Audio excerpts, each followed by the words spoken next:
गाजी ये तेरे पुरिसरार बंदे जिन्हें तूने बख्शा है ज़ोक़े खुदाई। तारिक बिन ज़ियाद, फ़ातेह उंदलस, आलमे इस्लाम का एक दरख्शां सितारा।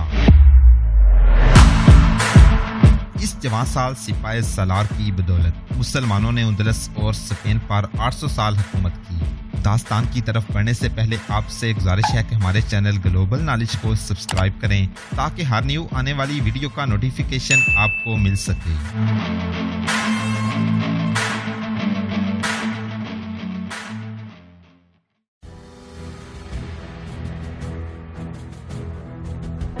2-3 दिनों बाद जब रॉड्रिक तुलिता से 3-4 दिनों की मुसाफिर दूर रह गया था, वो पास एक तारकत दुनिया मजहबी पेशवा के बहरूप में तुलिता चला गया और उसने मरीना से मिलने का एक जरिया पैदा कर लिया। मरीना ने उसे उसी हवेली में भिजवा दिया। मरीना ने उसे बता दिया कि एक यहूदी दानश्वर ने क्या बातें की थी और उसने इस यहूदी को क्या क्या दलीलें देकर अपना हम ख्याल बनाया है। रात को मरीना भी वहां पहुंच गई। गोथों और यहूदियों के बुजुर्ग आए हुए थे। वो पास चूंकि गोथ था और रॉड्रिक ने गोथों की बादशाही का तख्ता उल्टा था, इसलिए ओपास ने गोथ कौम के बुजुर्गों को अपना हमनवा बना लिया। यहूदियों के बड़े अपनी कौम के मुफाद की ही बात करते थे। क्या आप भूल गए हैं? ओपास ने यहूदियों के बुजुर्गों से कहा, ये बात कोई ज्यादा पुरानी तो नहीं हुई कि आपको याद ना रही हो। गोथों ने अपने दौरे हुकूमत में यहूदियों को हक तलफी और बेइंसाफी से निजात दिला दी थी। मेरे भाई वटीजा को इसी जुर्म की सजा दी गई थी कि उसने यहूदियों को वही हकूक और मराद दे दी थी जो गोथों को हासिल थी।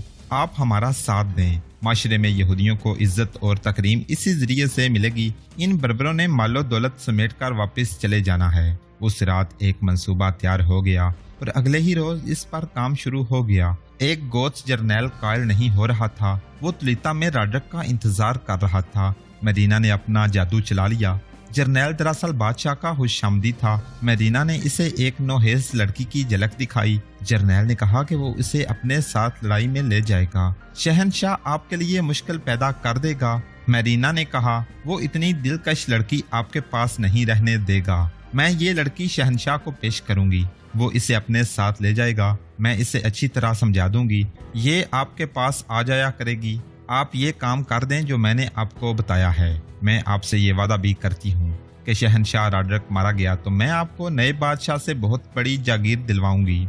मदीना ने इस यहूदी लड़की को बता दिया था कि इस जर्नैल का कोई भरोसा नहीं, ये धोखा दे सकता है। मदीना ने लड़की को एक सफूफ दिया और कहा कि रात को इसके हेमे में जाकर इसे शराब पिलाना और शराब में फुटकी बार ये सफूफ मिला देना। ये सफूफ जहर नहीं था। इसका असर ये होता था कि जहन मऊफ और जिस्मानी कुव्वत कमजोर हो जाती थी। इस जर्नैल को लड़ाई के दौरान बेकार किए रखना था।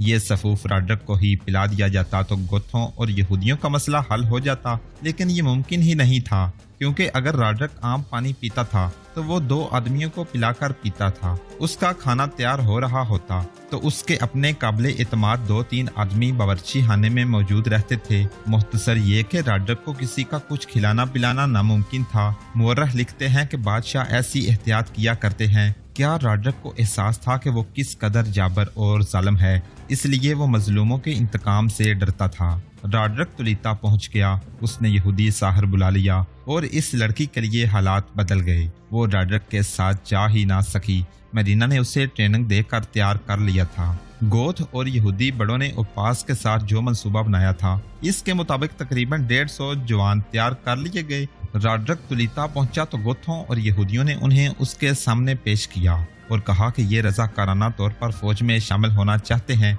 और ये मामूली सिपाही नहीं बनेंगे बल्कि ये तरबियत याफ्ता जांबाज हैं। रॉड्रिक से ये भी कहा गया कि शबो-खून के माहिर हैं और ये हमला आवरों को रातों को बहुत नुकसान पहुंचाएंगे। रॉड्रिक जिस रोज तुलिता पहुंचा इससे एक रोज पहले ओपास वापस चला गया था। इसी रात उंदलस की फौज के वो छोटे बड़े कमांडर जो गोथ कौम से ताल्लुक रखते थे एक ऐसी जगह इकट्ठे बैठे थे जहां उन्हें कोई नहीं देख सकता था। इनमें 2 ओहदेदार यहूदी भी थे। उन्होंने सरगोशियों में बहुत बातें की और इधर उधर हो गए। दूसरे रोज जब 1 लाख फौज जिसमें 1000 घोड़े थे हमला आवरों को उंदलस से निकालने के लिए तूफान की तरह जा रही थी तो सिपाही हमला आवरों के मुतल्लक अजीबो गरीब और डरावनी सी कहानियां सुन रहे थे और सुना भी रहे थे। थियोडोमीर जैसा जर्नैल उन्हें देखकर ही भाग आया था। कहते हैं वो चंद हजार हैं लेकिन लाखों पर भारी हैं। इनका कोई तीर हटा नहीं जाता। हवा में तीर चला देते हैं और तीर खुद ही किसी आदमी को देखकर इसके सीने में उतर जाता है। इनका एक प्यादा 4-4, 6-6 सवारों का मुकाबला करता और सबको काट कर गिरा देता है। ओए भाइयों, खुद थियोडोमीर ने अपने बादशाह को बताया है कि वो इंसान नहीं जिन भूत हैं। वो तो सुना है कि कश्तियों में नहीं आए बल्कि इतना लंबा चौड़ा समुंदर उन्होंने तैर कर पार किया है। मैंने तो ये भी सुना है कि वो तैरते नहीं बल्कि पानी पर चलते हैं, डूबते नहीं। और ऐसी और भी बहुत सी बातें थीं जो राडक की फौज में कूच के दौरान फैलती चली जा रही थीं। सुनने वाले इनमें इजाफे करके दूसरों को सुना रहे थे और फौज में खौफ और हरास पैदा होता चला जा रहा था। सिर्फ एक बात ऐसी थी जो सिपाहियों के लिए खुश आमद और उम्मीद अफजा थी। जितने ज़बरदस्त जालम और सफाक हैं इतने ही रहम दिल और नरम हैं, लेकिन सिर्फ इनके लिए जो उनके आगे हथियार डालकर उनकी कैद में चला जाता है। ये दहशत उस प्लान के मुताबिक फैलाई जा रही थी जो गोथ और यहूदी बड़ों ने तैयार किया था। ये उस प्लान का एक हिस्सा था जो उपास ने खास तौर पर इसमें शामिल किया था। वो जो 150 आदमी शबो खून मारने के माहिर और जांबाज बताकर इस फौज में शामिल किए गए थे, ये उनका काम था और उन्होंने ये काम होश असलूबी से सर अंजाम दिया था। एक और मोर आर्थर गलेन ने, जो जंगी मुबस्सर भी था, अपनी अंग्रेजी किताब मुसलमानों की कहानी में लिखा है कि उंदलस की फौज पर यह एक नफसियाती हमला था जो तारक बिन ज़ियाद ने किया था। उसने उपास को ये हिदायत दी थी कि वो उंदलस की फौज में चंद ऐसे ज़हीन और हरबो ज़ुबान आदमी शामिल करने का बंदोबस्त करे जो मुसलमानों के मुतल्लक दहशतनाक अफवाहें फैला दें। उपास ने गोत कौम के लीडरों तक ये बात पहुंचा दी और उन्होंने ये बंदोबस्त कर दिया था। आर्थर गलेन लिखता है कि तारक बरबर तारक बिन ज़ियाद का ये हमला कामयाब था। इधर मुसलमानों के कैंप में फतह की दुआएं मांगी जा रही थी, उधर यहूदियों और गोथों की इबादत गाहों में राडक की शिकस्त की दुआएं मांगी जा रही थीं। इन दोनों कौमों के लोग इस किस्म की बातें करते थे कि राडक को शिकस्त हो गई और वो मारा गया तो बादशाही अपनी ही है, हमला आवर तो कज़ाक हैं, लूट मार करके वापस चले जाएंगे। राडक की फौज दरियाए गादलीत तक पहुंच गई। तारक बिन ज़ियाद को इतला मिली तो वो घोड़े पर सवार हुआ और एक करीबी पहाड़ी पर जा चढ़ा। दरिया के पार दूर दूर तक उसे इंसान और घोड़े नजर आए। उसने इतनी बड़ी फौज पहले कभी नहीं देखी थी।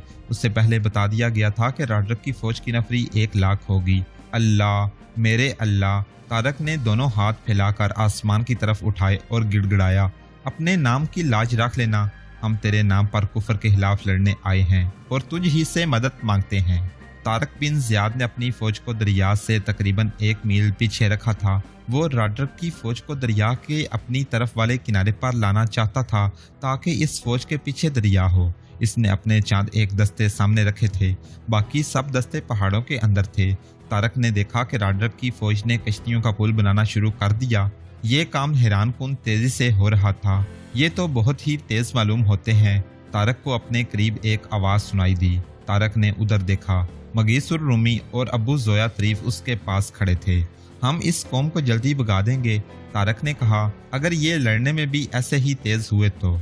अबू जोया तरीफ बोलते बोलते चुप हो गया। क्या तुम देख नहीं रहे कि इनकी तेजी की वजह क्या है? तारक ने कहा, इन पर बरसते हुए कोड़े देखो। ये सिपाही किसी जज्बे से ये काम नहीं कर रहे, इनसे ये काम कोड़े करवा रहे हैं जो उनके ओहदेदार उन पर बरसा रहे हैं। क्या इनके सलार इन्हें कोड़े मार मार कर लड़ाएंगे? तारक बिन ज़ियाद के दोनों सलारों ने गौर से देखा। दरिया पर फिरौनों के वक्तों का मंजर बना हुआ था। चंद आदमी काम करने वाले आदमियों पर कोड़े घुमा रहे थे। जहाँ कोई आदमी सुस्ती करता उसकी पीठ पर सन्नाटे से कोड़ा पड़ता। लड़ाई कोड़ों से नहीं जज्बों से लड़ी जाती है, तारक ने कहा। और फिर जिस कौम के ओहदेदार अपने मातहतों को अपना गुलाम समझ लें और बादशाह अपनी राया के लिए फिरौन बन जाएं, इस कौम का मुकद्दर तबाही के सिवा कुछ नहीं होता। ये ऊंच नीच कौमों को तबाह करती है। हमारे सिपाहियों में जज्बा है, सलार हो या सिपाही, सवार हो या साइस, सबके दिलों में एक अल्लाह और एक रसूल सल्लल्लाहु अलैहि वसल्लम है। यही वजह है कि हम में मसावत है। किसी का अल्लाह दूसरे के अल्लाह से बड़ा या छोटा नहीं। महल हो या मिट्टी का झोंपड़ा, अल्लाह दोनों में एक जैसा है और बड़ाई सिर्फ अल्लाह की है। लेकिन इतनी ज्यादा फौज, अबू जोया तरीफ ने कहा, अपनी अपनी जगहों पर चले जाओ। तारक ने कहा, अल्लाह ने हमारी फतह के ऐसे असबाब पैदा कर दिए हैं जिनकी मुझे तवक्को नहीं थी رسول اللہ صلی اللہ علیہ وسلم کی بشارت غلط نہیں ہو سکتی، لیکن میں صرف خواب دیکھنے والا آدمی نہیں۔ اللہ انہیں ملتا ہے جو اللہ کو ڈھونڈتے ہیں، اللہ ان کی مدد کرتا ہے جو جدوجہد کرتے ہیں۔